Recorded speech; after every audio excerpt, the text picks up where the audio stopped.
सबसे पहले दो चीजें यहाँ पे प्रीपैरेटरी वर्क कर लेते हैं थोड़ा सा, ठीक है।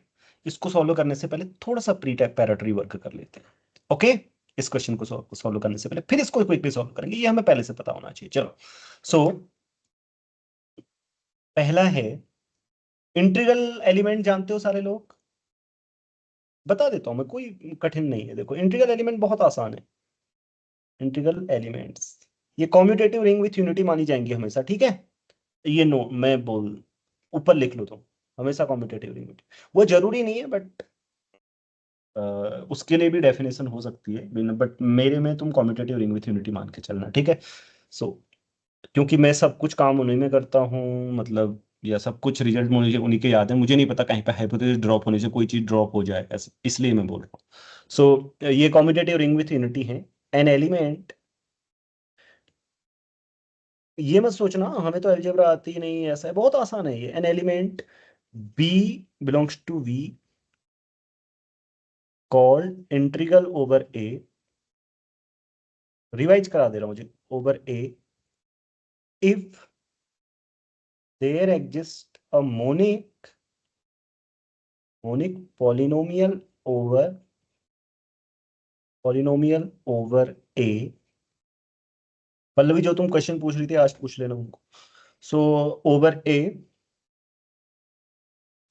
such that say fx over a, monic polynomial fx over a को लिख देते हैं ऐसे, ओके।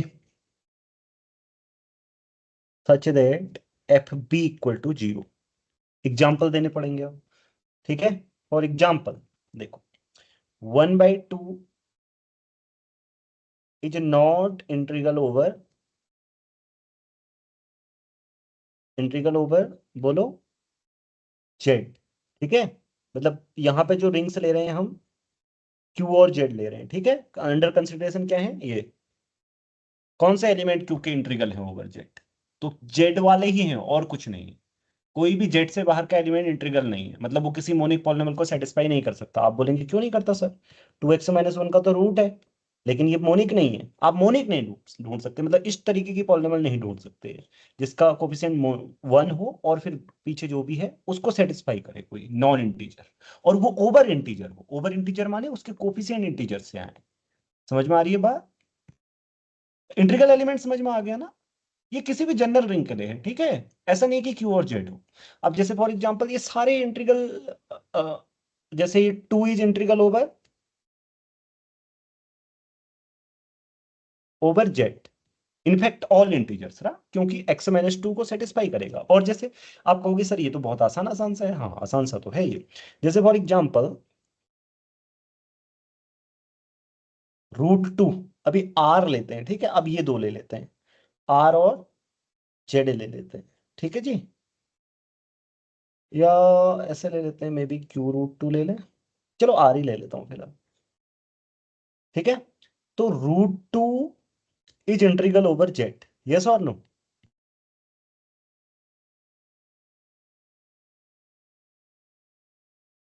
राइट,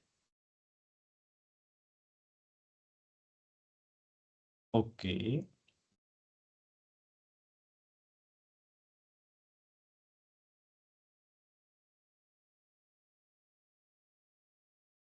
क्यों बता सकते हो? बिकॉज देखो, इसका रूट है, ठीक है।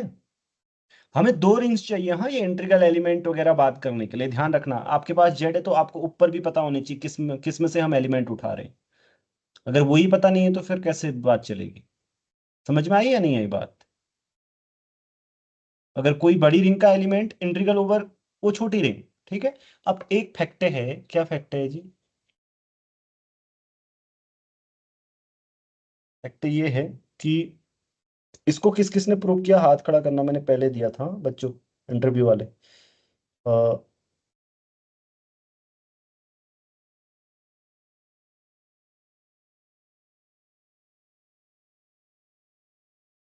Prove that a UFD is integrally closed in its field of fractions।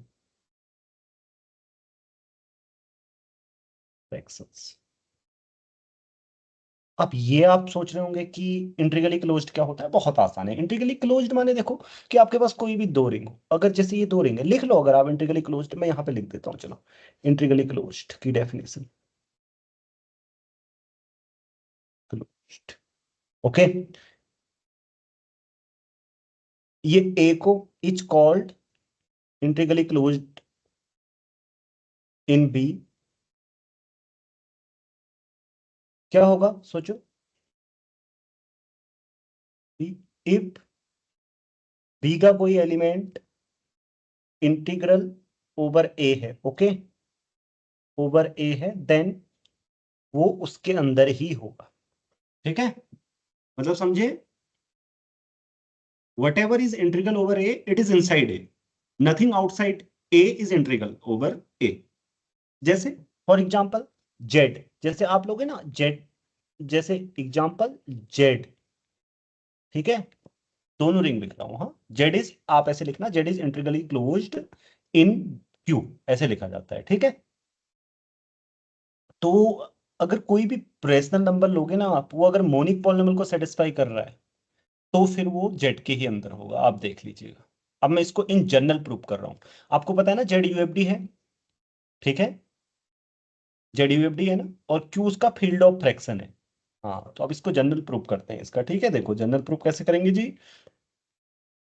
Proof लिखना सीखो, प्रूफ देखो कैसे करेंगे हम स्टार्ट। हमें क्या करना है, हमें करना है कि कोई भी एलिमेंट अगर हम बोलेंगे लेट, ये पहला स्टेप ये है, R be a UFD and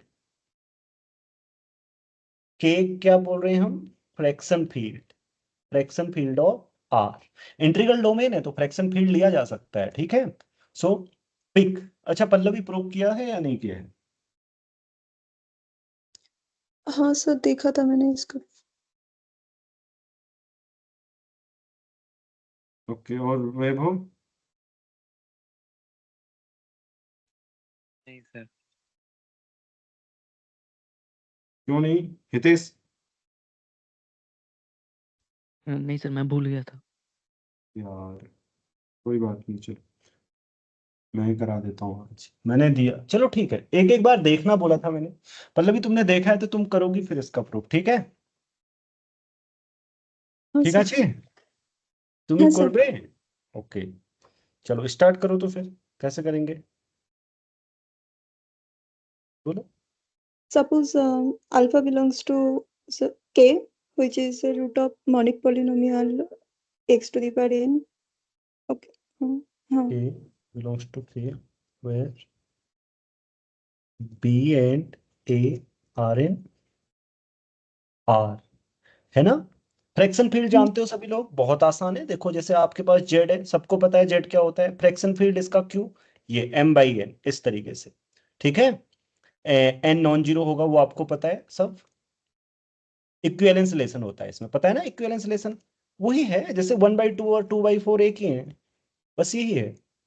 और क्यों एक ही है आप लोग जानते हो, वही जनरली आप वो कर दो जनरलाइज, कोई भी यूएफडी है उसके एलिमेंट जो उसके फ्रैक्शन फील्ड में होंगे वो एलिमेंट ऐसे होंगे, इक्विवेलेंस क्लासेस होंगी। जैसे मान लो कि बी बाई ए और जैसे टी बी, टी ए एक ही होंगे इसी टी के लिए आर में, ठीक है, सेम है, मतलब सेम जेड और क्यू की तरह सोचो। जिनको जो सोच रहा होगा मैंने तो फ्रैक्शन फील्ड पढ़ा ही नहीं, अरे तो नहीं पढ़ा तो मैंने बता दिया, इसमें इतना कठिन क्या है।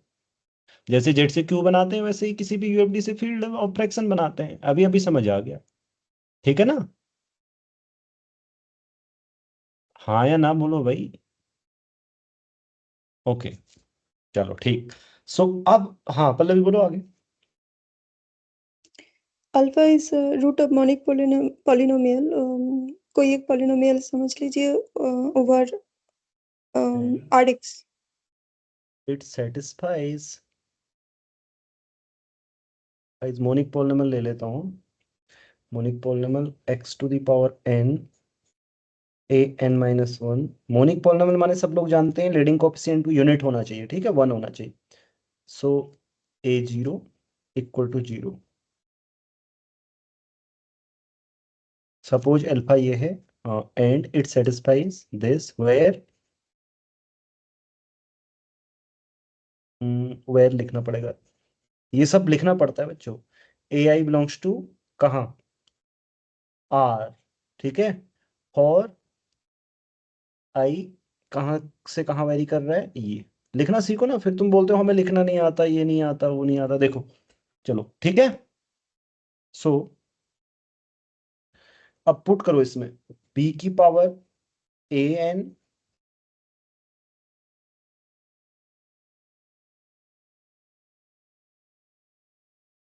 जब तक मैं लिखता हूँ पल्लवी सोच रही होगी मैं आगे का स्टेप देख लेती हूँ, है पल्लवी? सर नहीं पता है, अभी ए टू द पावर एन से मल्टीप्लाई करना पड़ेगा, उसके बाद आप देख लोगे कि बी सबको डिवाइड कर रहा है, तो ए टू द पावर एन को भी डिवाइड करेगा, मीन्स बाकी पार्ट को छोड़ के, ए टू द पावर एन को छोड़ के। वेरी तो गुड। चलो उसके बी बाद टू द पावर एन, अच्छा सर ठीक है। सर एक एक एज्यूम करना मैंने भूल गई, यूनिक फैक्टराइजेशन को लेते हुए हम ले सकते हैं कि बी ओवर ए के मीन्स बी एंड ए के कोई कॉमन इरिड्यूसिबल डिवाइजर नहीं है, उससे उसको हाँ हाँ ठीक है, अभी कर देंगे उसको, ऊपर से एडजस्ट कर देंगे, ठीक है। हम लोवेस्ट उसमें लेंगे, हाँ रिड्यूस फॉर्म में, ठीक है। सो बी बाई एन, ये देखो बच्चों बिल्कुल रैशनल नंबर। तुम अगर तुम्हें किसी को डाउट हो रहा है ना, पहले पहले कोई सीख रहा है, तो क्यू और जेड सोचो बस, और कुछ मत देखो, सेम हो रहा होगा। ए और बी को भी तुम क्यू और जेड के एलिमेंट मानो। सो देखो, हाँ यहाँ पे क्या आएगा जी, यहाँ पे आएगा ए आएगा एक, ठीक है, एंड बी की पावर एन माइनस वन, है ना? समझ में आ रही है बात? ये ए टू दी पावर एन से मल्टीप्लाई करेंगे तो क्या कैंसिल होगा, क्या बचेगा, सबको पता है ना, लास्ट में ए टू दी पावर एन आएगा। ठीक है जी पल्लवी, अब बताओ क्या करेंगे। हाँ तो sir last term A zero A to the power N को छोड़ के हर टर्म में बी है, तो B should divide A zero A to अच्छा द, मैं इसको इधर ले सॉरी गया, सर सॉरी सॉरी सर एक minute, A divide B to the power N, एक मिनट क्या हुआ, A divide B to the power N, okay, है ना बच्चों? So it follows that,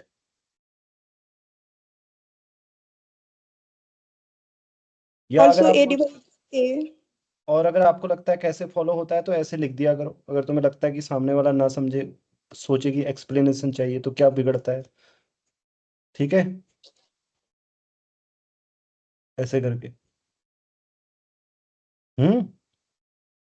okay, तो ये अब बोलो a divides b to the power n. and also a divides a, so now suppose d is irreducible divisor of a, hmm then d divides both a and b, as a is prime a should divide b also, so we get a common divisor of a and b, so then d must be unit, as a and b हाँ ए divides B आएगा इधर से या नहीं आएगा? हाँ a divides b आएगा, तो बट वाई?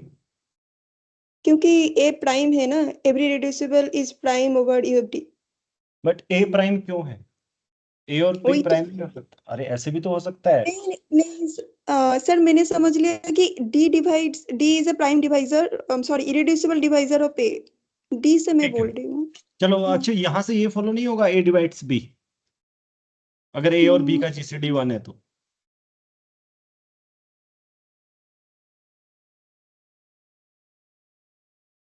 ओके चलो ठीक है, जैसे तुम बोल रहे हो वैसे ही लिखता हूँ।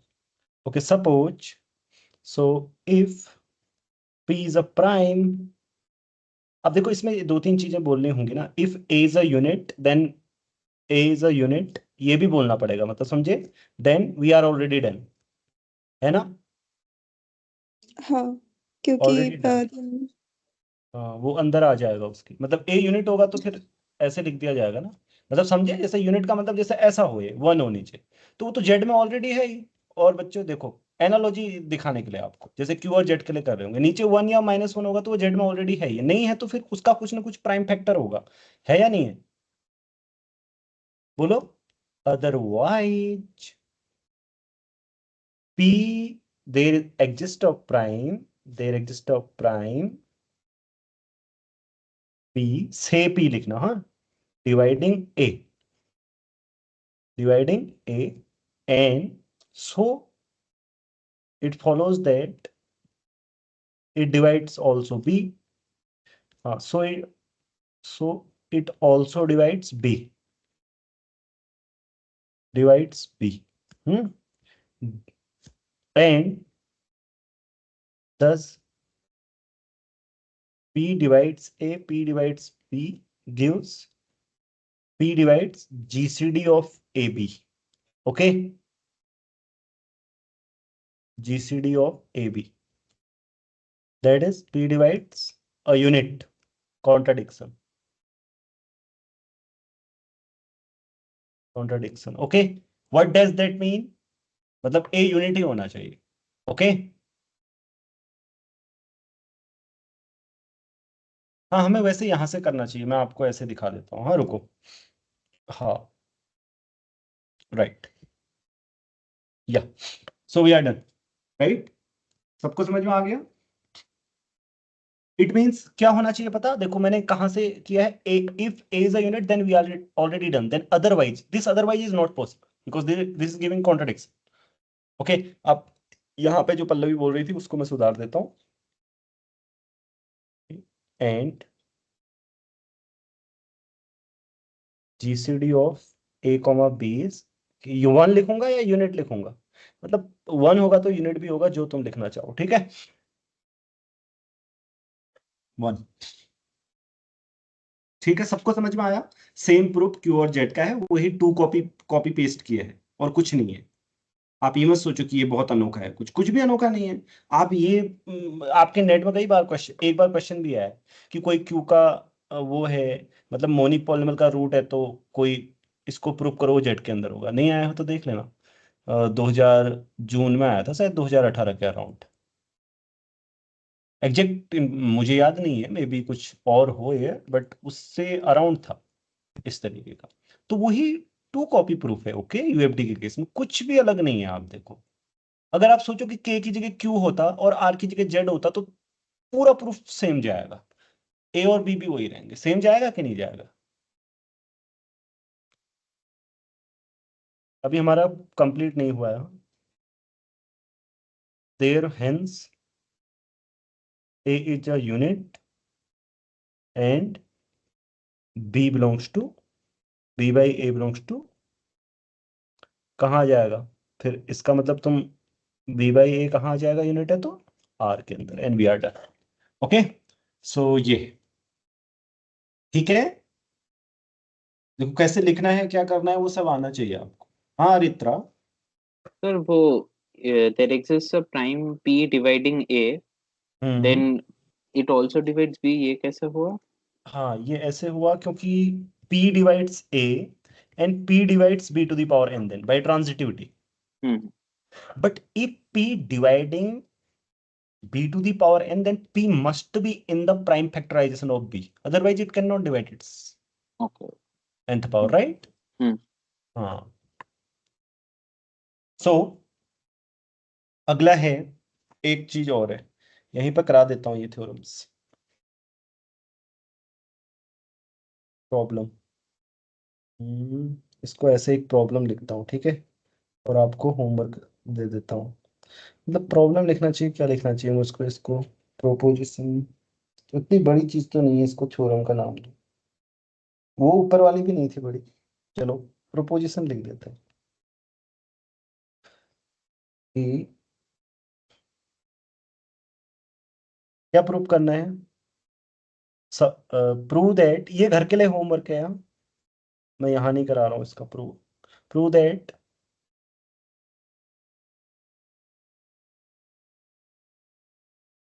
ascending chain of principal ideals like this, such a chain always terminates in a UFD. okay, ascending chain of, ऐसे लिखो तुम, मैं ऐसे लिख के दे रहा हूं. ascending chain of principal ideals becomes stationary या terminates in a UFD. ठीक है, अब मैं क्वेश्चन पे आता हूं फिर. ओके, ये इंटरव्यू की भी प्रिपरेशन होती है. हाँ, ये यूएफडी आ गया तो ये सब आएगा. ये ध्यान रखना अलजेब्रा वाले बच्चों. मजाक में मत ले लेना। हाँ पल्लवी। सर अगर ये यूएफडी जो आपने प्रूव किया इसको अगर यूज किया तो इसका प्रूफ पूछ सकता है? अपना भी बोलो। तुम बोल रही हो ऊपर वाले को यूज करके नीचे वाले का प्रूफ करूंगी, ऐसा बोल रही हो? नहीं नहीं नहीं, जैसे सर हमने बहुत एग्जाम्पल प्रूफ रिंग को यूएफडी नहीं देखा है, इसको यूज करके ना ये इंटीग्रली क्लोज नहीं होगा, हाँ हाँ तो इसका प्रूफ पूछ सकता है तब। हाँ। और भी तुम जानबूझ के बोलना, अगर तुम्हें कभी यूएफडी बोले ना तो इंटीग्रली क्लोज्ड को घुसा देना, क्योंकि तुम्हें वो आता है सही से ना उसके पीछे का। तुम बोलना यूएफडी इंटीग्रली क्लोज्ड क्यों होता है, वो बोलेगा अच्छा होता है, कैन यू प्रूव इट, बोलना यस आई थिंक, और तुम्हें आता है तो ओके, तो वो बोलेगा प्रूव करो, फिर कर देना। क्या बताओ? हाँ बताओ बताओ, पूछेगा, बताओ क्या। नहीं क्या हमें। अब मुझसे क्या, अभी तुम ही तो पूछ रही थी, मैं थोड़ी पूछ रहा था, बताओ। हाँ, सर और एक क्वेश्चन था, आप क्या पूछ रहे हो? मैं तो बोल दिया। हाँ सर, मैं पूछ रही थी कि इसमें जो मॉनिक पॉलिनॉमियल था जो पहले आपसे पूछा भी था, वो अगर मॉनिक ना लूँ तो प्रॉब्लम क्या है? प्रूफ में प्रॉब्लम होगा वो मैं देख लिया, बट मेरे पास एक एग्जांपल भी नहीं है। जैसे सर रैशनल रूट थ्योरम में इंटीजर नहीं लूंगी कोएफिशिएंट को, तब जो प्रॉब्लम होगा वो मैंने देख लिया। जैसे x minus A over B, X minus B over A, इसका कोई सर रैशनल रूट थ्योरम से सिर्फ प्लस माइनस वन रूट होना चाहिए, पर सर है सुनो, नहीं। मैंने चलो मैं बता रहा हूँ। फील्ड ऑफ फ्रैक्शन अगर कोई हो तो फिर कुछ एक्स्ट्रा तुमको नहीं मिलता है मोनिक करने में, ठीक है? जैसे मान लो ये इंटीग्रल डोमेन है, ये इसका फील्ड ऑफ फ्रैक्शन है, तो तुम अगर ये बोलो कि कोई भी पॉलिनॉमियल को सेटिस्फाई करे तो ऑब्वियसली ये टाइप की पॉलिनॉमियल सेटिस्फाई करेगा, और मतलब जो आपका इंटीग्रल क्लोजर होगा वो कुछ एक्स्ट्रा नहीं आने वाला, वो के ही आने वाला है, बीच का कुछ नहीं आता फिर। समझे? क्या आएगा फिर? वो इंटीग्रल क्लोजर मतलब सारे इंटीग्रल एलिमेंट लोगे तो वो पूरा के आ जाएगा। You already know what all integral elements are in that case. But something interesting happens when you define integral element like this. You will get a thing in between. अब आप बोलोगे कि in between कब मिलती है, ठीक है? हमेशा तो मेरे पास वही आ रही है ना? मतलब जैसे z आ रहा है, वही, कुछ एक्स्ट्रा नहीं मिल रहा है। जैसे फॉर एग्जांपल तुम ये लो, इंटीग्रल एलिमेंट कंसीडर करो q√2 के ओवर z। ओके, तो क्या आते हैं पता है? क्या आते हैं बताओ? सर क्यों तो खुद आ जाएंगे। नहीं, z√2 आता है। क्यों भी तो इसके बीच में है ना। तो क्यों आएगा थोड़ी फिर, सारे एलिमेंट इंटीग्रल हैं वो जेड के, जो कहाँ है 1/2 क्यों आएगा? नहीं, बीच में थोड़ी कुछ लाना है, मैं बोल रहा हूँ सारे इंटीग्रल एलिमेंट क्या आते हैं, ऑल अच्छा अच्छा। Integral, the all integral elements are this. Okay. हाँ हाँ, ठीक एंड है। एक बात और है, जैसे z√5 है, ये यूएफडी है या नहीं पहले बताओ? नहीं है। हाँ, तो इसका अगर तुम इंटीग्रल एलिमेंट लो, इसका फील्ड ऑफ फ्रैक्शन ये होता है ना? हाँ इसके सारे एलिमेंट्स लो जो इंटीग्रल ओवर दिस है, तो तुम्हें लगता है क्या आएगा? इसके बीच की एक चीज आती है। ओके, तो इससे भी ज्यादा आएगा, ये इंटीग्रली क्लोज नहीं होता, बाहर का आएगा कुछ, और पूरा q√5 नहीं आने वाला। ठीक है। हाँ तो ऐसे रहता है। चलो इसको प्रूव करना घर पे। अब आते हैं क्वेश्चन पे एनबीएचएम के। ठीक है जी, ये आपका एनबीएचएम में क्वेश्चन आया है, समझो। अब आपको मैं बता सकता हूँ कि सोचेंगे कैसे, नहीं तो मैं आपको बताता कि देखो ये इंटीग्रल है ये नहीं है, तो आप सोचोगे यार हमें कैसे पता चलेगा, ऐसे तुम्हारे मन में सोच आएगी। अब नहीं आएगी ये सोच। सॉल्यूशन देखो, I denote the square root of -1. All subrings of Qi are unique factorization domains. ठीक है? All subrings of Q are exactly of the form this for some integer. ये ट्रू और फॉल्स बताने, पहले वाले बारे में सोचो। आपके दिमाग में सिर्फ ये आने वाला है, अगर आपने कुछ और नहीं पढ़ा है तो इसके अतिरिक्त क्या आएगा आपको सबरिंग के बारे में, या जेड आएगा, और क्या सोच सकते हो तुम बताओ? अभी नहीं, मतलब सोचो क्या सोच सकते हो इसके अलावा, जिनको मैंने नहीं बताया, ठीक है? और कोई अभी सोचो, इसके अलावा क्या आ रही है आपके दिमाग में इसके जो सबरिंग्स है, और नीचे से हो सकता है कि ये आ जाए, ठीक है, ये बनाते बड़े होशियारी से हैं, हाँ, कि आपको नीचे ये दी है, देखो ये 1/2। आप सोचो अरे अरे ये भी तो होंगी क्यू आई की सब रिंग, क्योंकि ये तो इनमें से तो कोई नहीं है, लेकिन ये सारी पीआईडी होती हैं। ये बड़ी होशियारी से रखते हैं सेकंड वाला ऑप्शन भी। ये मत समझ लेना कि नीचे यूएफडी का कोई नॉन यूएफडी एग्जाम्पल मिल जाएगा, ठीक है। ये सारे पीआईडी होते हैं, यूएफडी तो छोड़ो।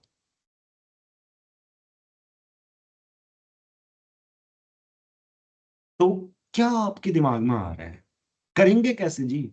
आपको मैं बोलूंगा काउंटर एग्जांपल के लिए, मैं ऐसा बोलता हूँ टेक दिस एग्जांपल, वो इनफ नहीं है।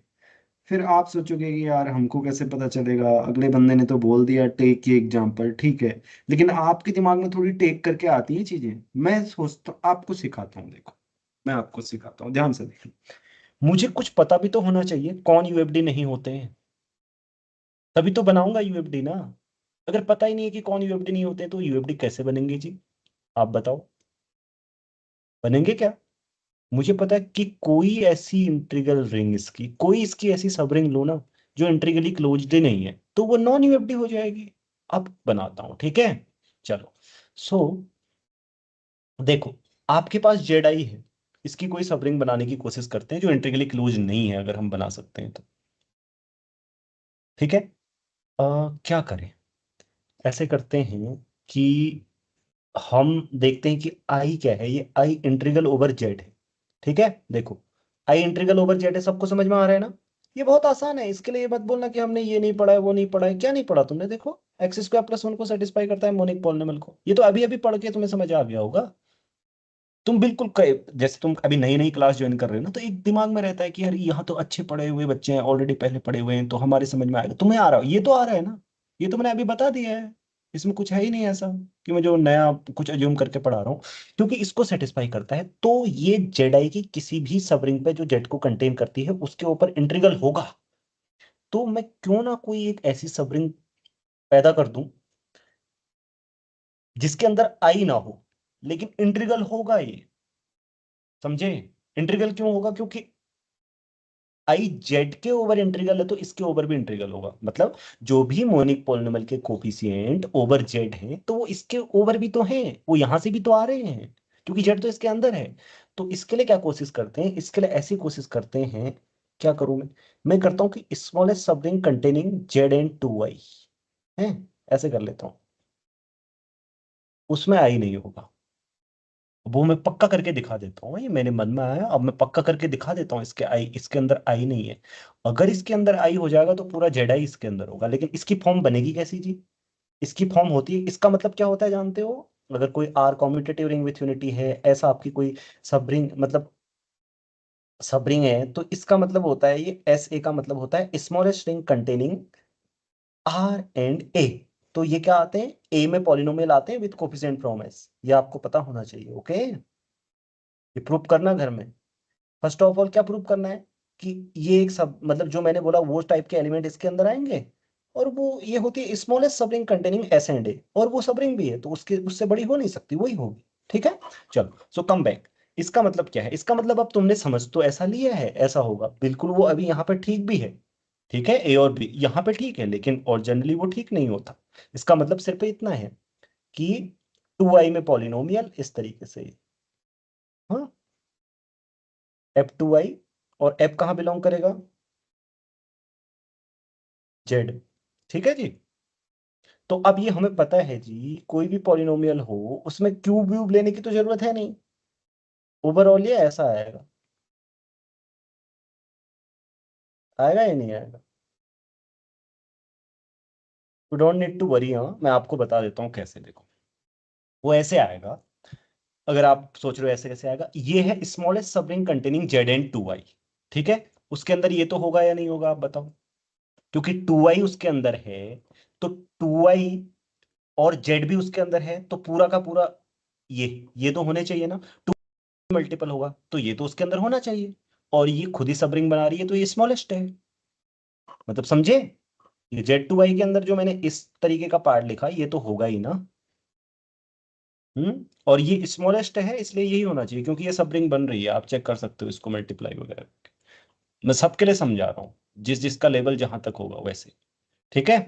जनरली ये आएगा, जैसे कोई पॉलिनोमियल में रखो ये ये रखो तुम, जैसे कोई भी पॉलिनोमियल है, एफ एक्स से कोई पॉलिनोमियल ले ली, ठीक है आपने, A to the power N, A N minus one, sorry ये, इसमें तुम रखो, इसमें रखो 2i, रखो 2i की पावर एन, ए एन। मैं तुमसे क्या बोल रहा हूँ, बड़ी पावर कंसीडर करने की कोई जरूरत नहीं है, क्योंकि आई स्क्वायर आपको पता है -1 होता है, तो वो ओवरऑल एक इंटीजर आएगा इधर का, ठीक है, हाँ या ना। 2 से आगे को पावर कंसीडर मतलब तुमको सिर्फ यहाँ पे देखना है, जो कांस्टेंट में 2i रखा है, ये ओवरऑल ये चीज बन के आएगी ऐसी कुछ, समझे। अब देखो ये कैलकुलेशन है, इतना समझना चाहिए तुम्हें, लिख के करना चाहिए, मैं वो करके नहीं दिखाऊंगा, ठीक है, फिर उसमें सारा टाइम चला जाएगा। तुम्हें समझ में आ गया कि नहीं ये होगा, है ना। इसके अंदर आई नहीं है जी, आई है इसके अंदर, बताओ, and i does not belongs to Z2i, ठीक है, but i is integral over Z2i लिखेंगे, हाँ अभी, ठीक है। देखो कोई एलिमेंट इंटीग्रल है लेकिन उसके अंदर नहीं है, यहाँ पे does not belongs to, so this is not a UFD. अब मुझे ये बताओ, किसी को ऐसा लगा, कुछ आया ना कैसे सोचना है, या ऐसा तो नहीं लगा कि मैंने ऐसे स्टार्ट बिल्कुल नहीं किया, देखो take this, this is not a Z2i, this is not a UFD, मैं आपको रीजन बता देता हूं, बट आपके दिमाग में वो सोचने की प्रोसेस नहीं आएगी, ठीक है या नहीं है, बताओ, क्लियर है सबको, कैसे अब बहुत सारी बना सकते हो ना, बहुत सारी बना सकते हो, 3i ले लो, 4i ले लो, 5i ले लो, कितनी सारी मिल जाएंगी, अभी अभी आपको इतनी सारी मिल गई, जिसके अंदर आई नहीं होना चाहिए बस। Smallest sub ring containing something ले लो जिसके अंदर आई नहीं है। अब एक तरीका और, मान लो कि आपको पता ही नहीं है इंटीग्रलिटी के बारे में, तो फिर क्या आप इसके इसके थ्रू जा सकते हैं, इस वाले को, इस वाले के थ्रू,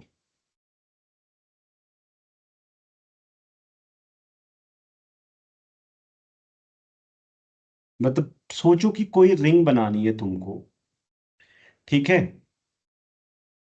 जिस पर कोई प्रिंसिपल आइडियल की चेन टर्मिनेट ही ना हो, ऐसे करके भी बना सकते हो क्या, ऐसे भी बना सकते हो, मैंने सिखाया था ऐसा पिछली बार में, तो बनाने की कोशिश करो, चलो मेरे सामने, फिर मैं आगे का क्वेश्चन कराता हूँ।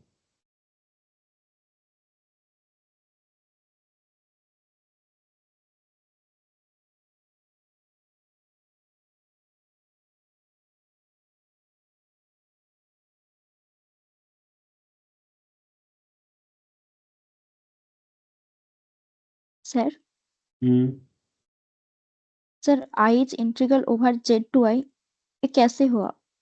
क्योंकि एक्स वो स्क्वायर प्लस 1। हाँ ये इसके ओवर नहीं है क्या, this does not belongs to this. Sir लेकिन Z2i तो सब ring containing Z and 2i है ना? Smallest sub ring containing Z2i, हाँ। हाँ तो एन 2i है तो Z भी आएगा 2i भी आएगा, तो यहाँ पे 2i कहाँ आ रहा है? मैंने पूरा फॉर्म लिख दिया, ये आएगी, ओवरऑल ये आएगी। क्या आ रहा है बोल रही हो तुम, क्या नहीं आ रहा है इसके अंदर, सर एक्स स्क्वायर प्लस 1 इसके अंदर कैसे आ रहा है? इसके अंदर नहीं, इसके ऊपर पॉली, जेड के अंदर भी वो कहाँ आ रहा है, वो तो जेड एक्स के अंदर आता है। Integral i is integral over this ring कहने का मतलब होता है i should satisfy a monic polynomial over this ring, means ऐसी मोनिक पॉलिनोमियल होनी चाहिए जिसके कोफिशिएंट आने चाहिए इस रिंग से, ये एक्स स्क्वायर प्लस 1 इसका कोफिशिएंट 1 है, 1 इसके अंदर है, एंड ये भी 1 है, ये भी इसके अंदर है, पॉलिनोमियल के कोफिशिएंट रिंग से होने चाहिए, ना कि पॉलिनोमियल रिंग के अंदर,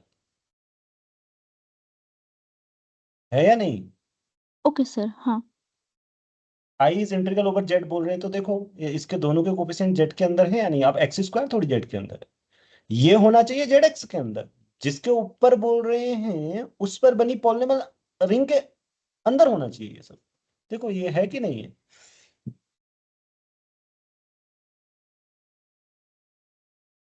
हाँ सर। हम्म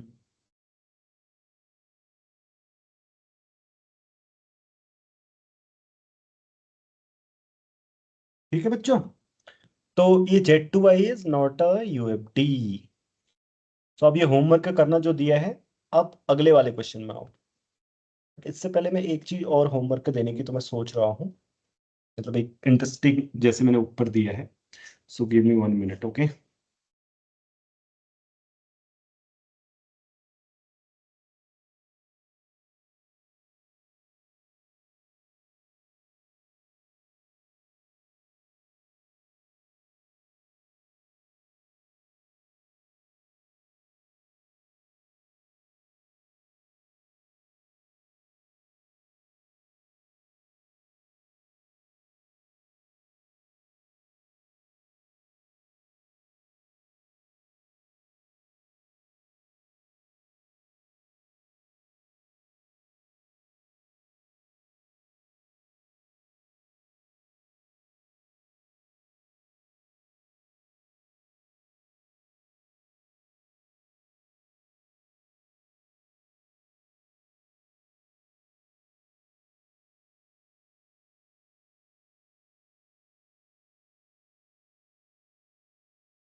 अच्छा, मैं ये सोच रहा था, देखो ये 2I लो, इसका एक फैक्टर 6I है, राइट। 6I का फैक्टर एक क्या है, 18I, राइट। ये सही लिखा है या नहीं लिखा है, पहले बताओ। 18 या 54,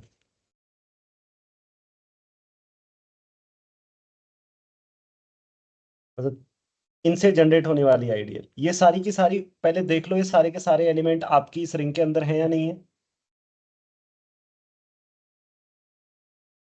जल्दी बोलो, देर मत लगाओ, क्योंकि मुझे वो भी सेकंड वाला भी सिखाना है आपको एक्चुअली, वो होमवर्क छोड़ो आप। सो अभी देखो कि ये इंक्लूजन प्रॉपर है, मैं आपको बताता हूँ क्यों, ठीक है। क्योंकि ये तो क्लियर है, देखो, क्योंकि जो भी 6I का मल्टीपल होगा वो 2I का भी मल्टीपल होगा, राइट। होगा कि नहीं होगा, अरे उसमें तो ये लिख सकते हो तुम, अच्छा अच्छा, 2 × 3I आएगा, राइट, बट 3I नहीं है वहां।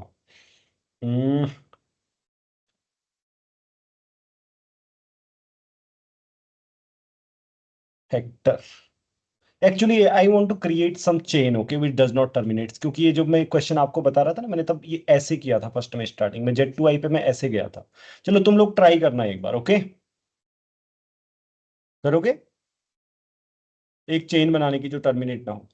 मैंने एक तरीका बताया ना, जब मैं इसको सोच रहा था इसके काउंटर को, मैंने इस तरीके से सोचा था, पहले मैंने चेन बनाई, मैंने सोचा कि वो टर्मिनेट ना हो, ठीक है।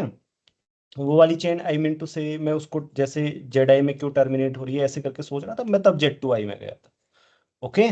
मतलब जैसे हम यहाँ इंटीग्रलिटी से आए ना Z2I में, ओके। चलो, सो डू इट, ओके, मतलब थोड़ा सा कैलकुलेशन करनी पड़ेगी, तो मैं अभी उस पर नहीं जा रहा हूँ, इसलिए इसको आप करना। चलो सेकंड वाला कर लेते हैं।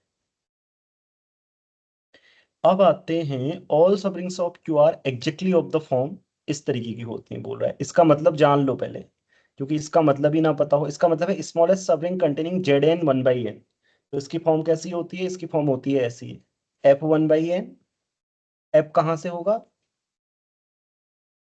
जेड एक्स से बिलोंग करेगा, ठीक है।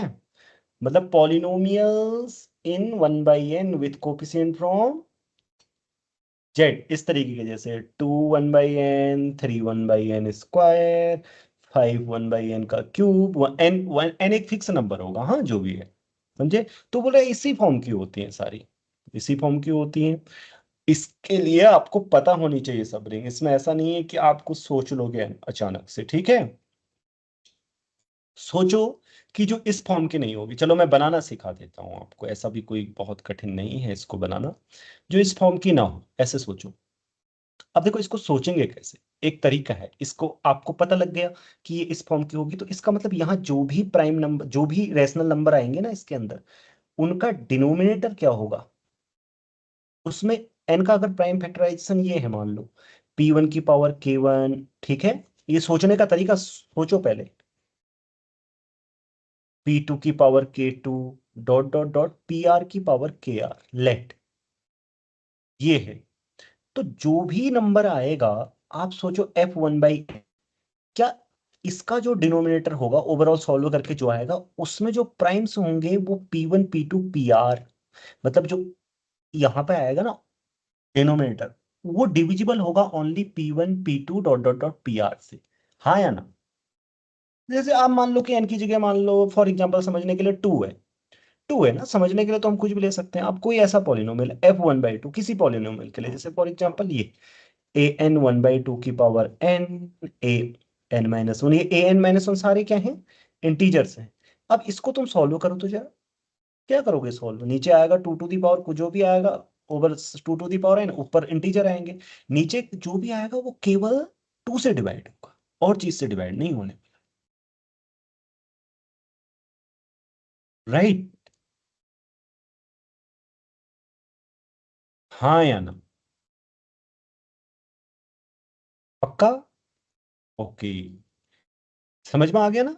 ओके, अब हमारे अंदर आइडिया आया कि कुछ ऐसा हम डिफाइन करें ना, ऐसा ही, मतलब एक ऐसी रिंग ले लें जिसमें ये चीज स्टॉप नहीं होनी चाहिए। मान लो कि 1/3 को कंटेन करने वाली, 1/5 को कंटेन करने वाली, 1/7 को कंटेन करने वाली, ये सब ले लो मैं। ये नहीं हो सकती उस फॉर्म की। आपको आया समझ में क्यों, क्यों नहीं हो सकती उस फॉर्म की? नहीं हो सकती ना किसी भी एन के लिए, क्योंकि किसी भी एन के पास क्या होंगे? फाइनाइटली मैनी प्राइम डिवाइजर्स होंगे। लेकिन यहां जो नंबर्स आएंगे उनके पास इनफाइनेटली मैनी प्राइम डिवाइजर्स होंगे उनके प्राइम्स। लेकिन मैंने इसमें 1/2 छोड़ दिया। क्यों छोड़ दिया 2? मैंने कहा कहीं क्यू के बराबर ना हो जाए पूरी, फिर फायदा ही क्या है, क्यू के बराबर हो गई तो। मतलब बट इन्होंने ऐसा क्यों किया यार? मतलब उनका मतलब बिल्कुल भी नहीं है, क्यू बना लो आप। All sub rings of Q are exactly of the form for some non integer n. तो क्यू तो ऐसा नहीं है, ये तो बहुत ही ट्रिवियल हो जाएगा ना फिर, ना कुछ मैं गलत तो नहीं पढ़ रहा हूँ? देखो ये फॉल्स है, ये भी फॉल्स है, देखो देखो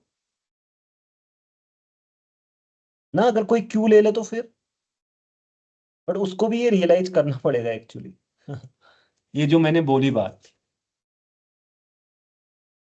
कि Z1/2, ठीक है तुम क्यू भी ले सकते हो, ओके, कि क्यू ही ले लो भाई, क्यू की सब रिंग, बट उन्हें लिखना चाहिए कि ट्रिवियल सब रिंग, ओके। एक चीज और लिखनी चाहिए थी, पता है क्या? कंटेनिंग यूनिटी, क्योंकि कुछ लोग ये कर देंगे 2Z, बट सब रिंग को ना कई जगह ना, मतलब ये माना ही नहीं जाता इसको सब रिंग कुछ बुक्स में। पर दे एग्जैक्टली मीन बताऊं ये क्वेश्चन बनाने वाले का मतलब क्या है, मैं आपको बता देता हूँ कि क्योंकि बीच की कोई प्रॉपर सब रिंग, ऐसा इसका मतलब है। ये पूछ रहा है आपसे, मैं आपको बता दूं, भले ही लिखने में थोड़ा सा वो हो जाए कभी, बट पूछा ये जा रहा है, इंटेंशन ये है क्वेश्चन का, ठीक है। ये तो क्यों लेने से ये बात हल हो जाएगी बहुत जल्दी, ठीक है कि नहीं? समझे आप? क्योंकि क्यों तो हो ही नहीं सकता ना जेड, और वो क्यों नहीं हो सकता वो मैंने एक्सप्लेन कर दिया, ओके। चलो फॉल्स है। हाँ, सो पिक, मैं लोकलाइजेशन वगैरह वगैरह में गया ही नहीं, पता है आपको। और आपको पता है ये हमने ले लिया, ठीक है। वन टेक, अब लिख सकता हूँ ना टेक, नहीं तो टेक से स्टार्ट करना ठीक नहीं रहता ना। वन नहीं लिखना है इधर, वन तो होगा ही जिसमें जेड है। 1/3, 1/5, 1/7 डॉट डॉट डॉट। ठीक है, जितने भी प्राइम है समझ गए होंगे। आपको पता है ये कैसी होती है, इसका नाम बोलते हैं ये। अब ये इसके नोटेशन क्यों होता है छोड़ो, अभी तुम लोगों ने वो सब नहीं पढ़ा है तो इसलिए मैंने ऐसे बता दिया, ठीक है। मैं वहां से स्टार्ट ही नहीं करना चाहता। M/n सच दैट, क्या आएगा बताओ, फॉर्म क्या आएगी।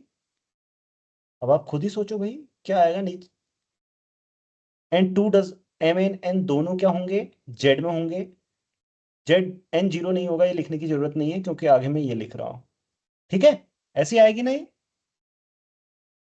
या नहीं आएगी बताओ, सोच लो आएगी कि नहीं आएगी पक्का।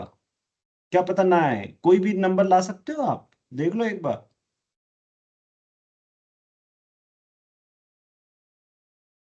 क्या पता वो ना आए फिर, है ना, आपको पता होना चाहिए। बट आपको कैसे पता कि ये इसके बराबर आएगी, जरा मुझे बताना।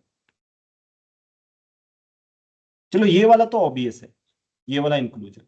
आप ऐसे हाँ कह रहे हो जैसे बहुत इधर वाला इंक्लूजन क्यों है बताओ। मान लो कि कोई तुमसे कहे इसको लाके दिखाओ, चलो ये 1/n लाके दिखाओ। 1/n लागे तो सब कुछ ले आओगे, ठीक है। 1/n लागे तो सब कुछ ले आओगे ना, फिर उसको कितनी बार ऐड कर दो वो सब कुछ तो आ जाएगा। 1/n को कैसे लाओगे, और n हो ऐसा, तो ये इसके अंदर कैसे आएगा जी। ये P1 की पावर K1, P2 की power K2 dot dot dot PR की पावर KR, ये कैसे आएगा बता सकते हैं आप कहेंगे कि ऐसे आएगा, P1 1/P2 ऐसा आप कहेंगे, मैं आपसे कह रहा हूँ, ठीक है। नहीं, लेकिन ऊपर कुछ जोड़ के पता नहीं क्या आएगा, आपको पता है। लेकिन यहाँ पे आप इतने स्मार्टली इंटीजर से रखने वाले हैं, और वो रख सकते हैं, पता है। ये इंटीजर्स कौन से होंगे, x1 x2 dot dot dot x के, कि इनका जो मतलब, नहीं पहले एक के लिए करो, आई मीन टू से, अगर दो का प्रोडक्ट हो, सिर्फ दो का प्रोडक्ट, तो पहले दो के लिए मैं आपको दिखाता हूँ पहले, ओके। सिर्फ दो के लिए दिखा रहा हूँ, तो इनको ऐसे लो, ये अलग अलग प्राइम है, तो क्या चुनना चाहिए पल्लवी, समझ में आ रहा है x1 x2 को। सर सर मेरा एक मे डाउट है। हाँ अभी आता हूँ मैं आपके डाउट में, आप हाथ खड़ा करो। हाँ ये आ जाएगा, राइट। चुन सकते हैं क्योंकि उनका GCD 1 है ना, इस तरीके से सब ले आओगे, ठीक है। सर हाँ अब 1/P1 हाँ 1 हाँ 1/, 1/P2, ये तो सिर्फ सब कुछ जेड, वो जो आपने रिंग लिया उसमें तो है, तो सिर्फ मल्टीप्लाई करने से तो आ जा रहा है, कि मैं गलत बोल रही हूँ। एक्चुअली सॉरी, हो जाएगा, तुम सही बोल रही हो। हाँ हाँ हाँ, ठीक है, थैंक यू। मैं थोड़ा वो हो गया, मैं एक्चुअली वो सोच लिया था। हाँ ठीक है, बहुत आसान है, sorry, it's very long. Okay, मैं थोड़ा सा प्लस में ही खो गया था, आई मीन टू समझे, मतलब मल्टीप्लिकेशन सोचा ही नहीं मैंने। हाँ किसका डाउट है, दिवेश। सर नहीं, मैं भी वही कह रहा था कि अच्छा, मल्टीप्लिकेशन करके वो तो तुम इजीली पहले ही आ बता जाएगा। देते मुझे, मैं भूल ही गया था एक पल के लिए कि वो रिंग भी है। ओके। ठीक है, ओके थैंक। तो ऐसा होगा। हाँ तो बाय द वे, अगर ये केवल हम सब ग्रुप ले रहे होते तो शायद उसमें हेल्पफुल हो जाए तुम्हारे लिए जो मैं बोल रहा हूँ। मान लो कि ओनली सब ग्रुप ले रहे थे कंटेनिंग जेड एंड ये सब, राइट, क्यू का sub group with respect to addition, okay. समझे या नहीं समझे, वो भी तो है। सब ग्रुप लेना हो तो वाला जो आर्गुमेंट में बोल रहा था वो काम आ जाएगा, तो इट्स ऑब्वियस, ओके। या सो देखो,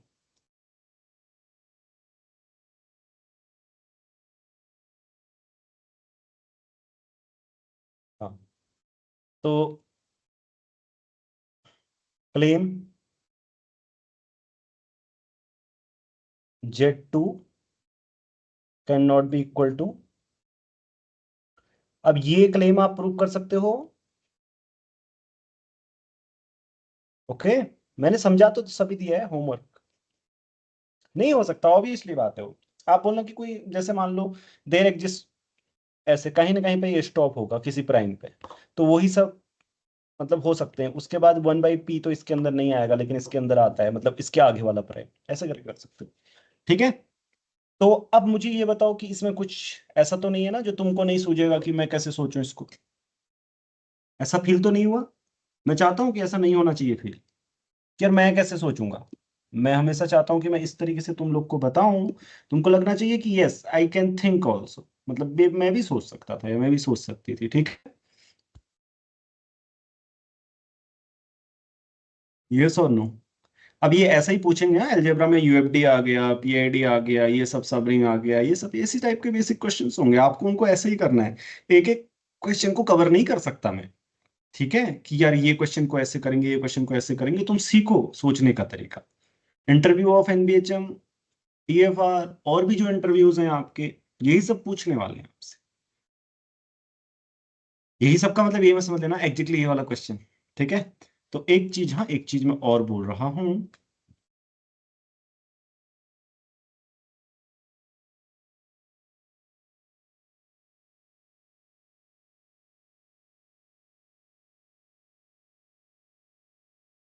इसको बोलेंगे, इसका क्या बोलते हैं पता है? आपने कॉम्पिटिटिव अलजेब्रा पढ़ी है?